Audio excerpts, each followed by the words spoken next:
श्री शिवाय नमस्तु भयम। दोस्तों, जैसा कि आप सभी लोग जानते हैं कि 14 जून 2026 यानी रविवार को पड़ रही है पुरुषोत्तम मास की अधिक ज्येष्ठ कृष्ण पक्ष चतुर्दशी तिथि और रोहिणी व्रत, जो बहुत ही खास है। और दोस्तों, ये वो तिथि है जो कि पुरुषोत्तम मास में रविवार को पड़ रही है। दोस्तों, इसी दिन किया जाने वाला पंडित जी द्वारा बताया गया एक लाल फूल और एक सफेद फूल वाले उपाय आप लोगों को जरूर करना चाहिए, क्योंकि दोस्तों ये एक ऐसा उपाय है जो कि हर दिन नहीं किया जाता। पुरुषोत्तम मास में जो रविवार की चतुर्दशी तिथि आती है उसी दिन किया जाता है।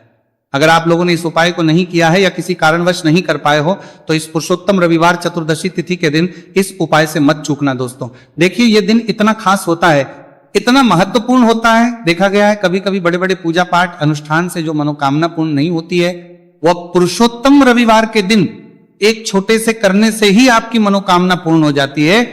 और बहुत सारे लोगों ने इस उपाय को किया भी है और उनको इस उपाय को करने का फल भी जरूर मिला है।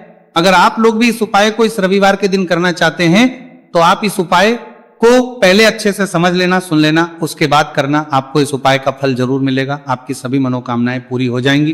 दोस्तों, हम आपको यहां पर बता दें कि ये जो एक लाल फूल और एक सफेद फूल वाले उपाय है, ये उपाय पंडित जी ने अपनी अभी की सीहोर की कथा में ही बताया है। उपाय को करने से आपके घर में चाहे किसी भी प्रकार की दुहक और समस्या क्यों ना चल रही हो, आपको उसका कारण भी नहीं पता है कि भाई ये समस्या किस कारण से चल रही है। उसका कुछ भी कारण हो सकता है, जैसे पितृदोष हो सकता है, काला सर्प दोष हो सकता है, या किसी भी तरह का मंगल दोष भी हो सकता है, और भी बहुत तरह के दोष होते हैं, कुछ भी हो सकता है। पर आपको इस उपाय को करने के लिए अपने दोष को पता लगाने की भी जरूरत है। आपके घर में किस कारण से इतनी दुख और परेशानी आ रही है वो भी आपको पता लगाने की जरूरत नहीं है। बस रविवार को चतुर्दशी तिथि के दिन इस उपाय को कर लेना है, क्योंकि इसी एकमात्र उपाय को करने से आपके पूरे घर परिवार में सुख और शांति हो जाएगी। आपके घर में अच्छे अच्छे काम होने लगेंगे, आपकी जो भी मनोकामना होगी वो भी धीरे धीरे करके पूर्ण होना शुरू हो जाएगी।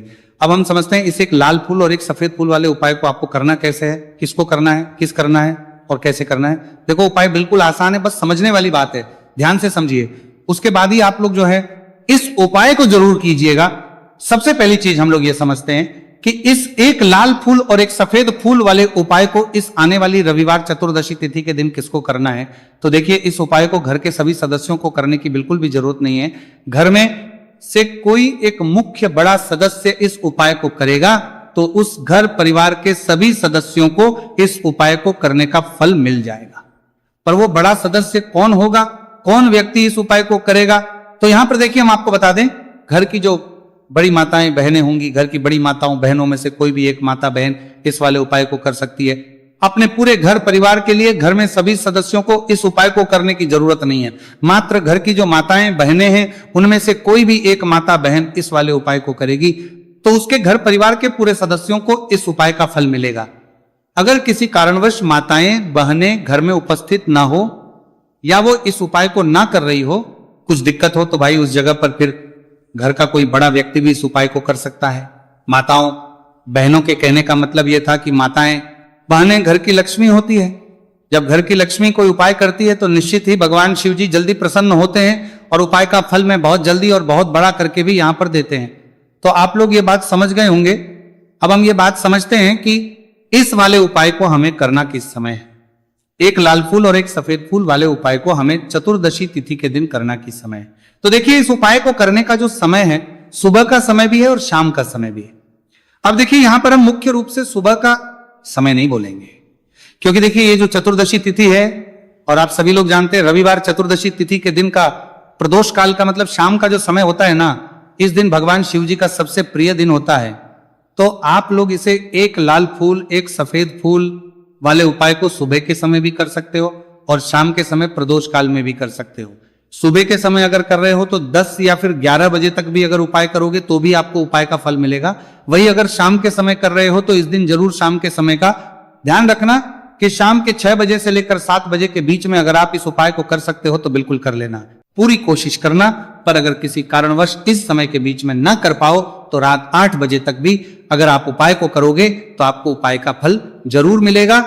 ये बात आपको समझ आ गई कि आप इस उपाय को सुबह और शाम दोनों समय कर सकते हो। मतलब करना आपको एक ही समय है, घर में से किसी एक ही बड़े व्यक्ति को करना है, एक ही बार इस उपाय को करना है, दोनों समय नहीं करना है।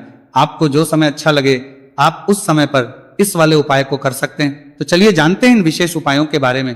लेकिन उससे पहले जो भी मेरे भाई मेरी प्यारी बहनें आज चैनल पर पहली बार आए हैं या मेरी आवाज आज पहली बार सुन रहे हैं, अगर आप भी महादेव के सच्चे भक्त हैं तो वीडियो को लाइक और वास्तविक जानकारी चैनल को सब्सक्राइब जरूर कर लें और कमेंट बॉक्स में लिखें हर हर महादेव। देखो, अब सबसे पहली बात आती है कि इस उपाय को हमें करना किस लिए है। जैसा कि हमने अभी आपसे बोला कि इस उपाय को करने के बाद आपके जीवन में बहुत सारी खुशियां आएंगी, आपकी मनोकामनाएं पूर्ण होंगी, आपकी धन की समस्या दूर होगी, आपकी पैसों की समस्या दूर होगी।